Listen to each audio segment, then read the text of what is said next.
മാം, ഓ usually നമ്മൾ ഒരാളുടെ അടുത്ത് നല്ലൊരു റിലേഷനിലിരിക്കുമ്പോൾ നമ്മൾ വളരെ സോഫ്റ്റ് ആയിട്ടായിരിക്കും അവരോട് സംസാരിക്കുക. എന്നാൽ നമ്മൾ അവരോട് ദേഷ്യം പിടിക്കുമ്പോഴോ അല്ലെങ്കിൽ അകൽച്ചയിലിരിക്കുമ്പോഴോ നമ്മൾ ഒച്ചയിലായിരിക്കും അവരോട് സംസാരിക്കുക. അതെന്താ അങ്ങനെ? നമ്മൾ സ്നേഹത്തിലിരിക്കുമ്പം വളരെ അടക്കത്തിൽ സംസാരിക്കും. പ്രത്യേകിച്ച് നമ്മൾ എത്രത്തോളം അവരെ ഇഷ്ടപ്പെടുന്നുണ്ടോ അത്രയും സോഫ്റ്റ് ആയിട്ടായിരിക്കും നമ്മൾ അവരുടെ അടുത്ത് ഇരിക്കുമ്പോൾ സംസാരിക്കുന്നത്.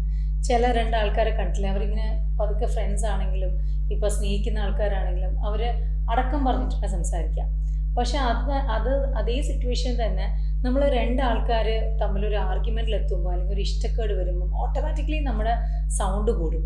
അതിന് രണ്ട് റീസൺസ് ആണ് ഉണ്ടാകുന്നത്. ഒന്നെന്ന് പറയുന്നത്, ആ വ്യക്തി നമ്മളെ മനസ്സിലാക്കുന്നില്ലല്ലോ എന്നുള്ളൊരു വിഷമം കൊണ്ട് നമ്മൾ അവരുമായിട്ടുള്ളൊരു കണക്റ്റ് ഡിസ്റ്റൻസ് ആയി പോവാണ്. അപ്പോൾ നമ്മളുടെ മൈൻഡ് വിചാരിക്കുകയാണ് അവർ നമ്മുടെ നിന്ന് മാറിപ്പോയി, ഭയങ്കര ദൂരത്താണ് നിൽക്കുന്നത്. അപ്പോൾ അതുകൊണ്ട് നമ്മൾ ഒച്ച എടുത്താൽ മാത്രമേ അവർ കേൾക്കുള്ളൂ എന്നുള്ളൊരു ഫീല് നമ്മുടെ മൈൻഡിന് വരുന്നതുകൊണ്ടാണ് നമ്മൾ എപ്പോഴും ഷൗട്ട് ചെയ്ത് സംസാരിക്കുന്നത്. രണ്ടാമത്തെ കാര്യം എന്ന് പറഞ്ഞാൽ, നമ്മൾ പറയുന്ന കാര്യങ്ങൾ ഇവർക്ക് നമ്മളുടെ വേവ് ലെങ്ത്തിൽ നിന്ന് മനസ്സിലാക്കാൻ പറ്റുന്നില്ല എന്നുള്ള ഫ്രസ്ട്രേഷൻ കൊണ്ടാണ്. അപ്പോൾ ഇങ്ങനെ നമ്മൾ ചെയ്യുന്ന സമയത്ത് നമ്മൾ മനസ്സിലാക്കാതെ പോകുന്ന കാര്യം എന്ന് പറഞ്ഞാൽ, നമ്മൾ എത്രത്തോളം ഒച്ച എടുക്കുന്നു അത്രത്തോളം അവർ നമ്മുടെ നിന്ന് കൂടുതൽ അകന്നു പോവാണ്.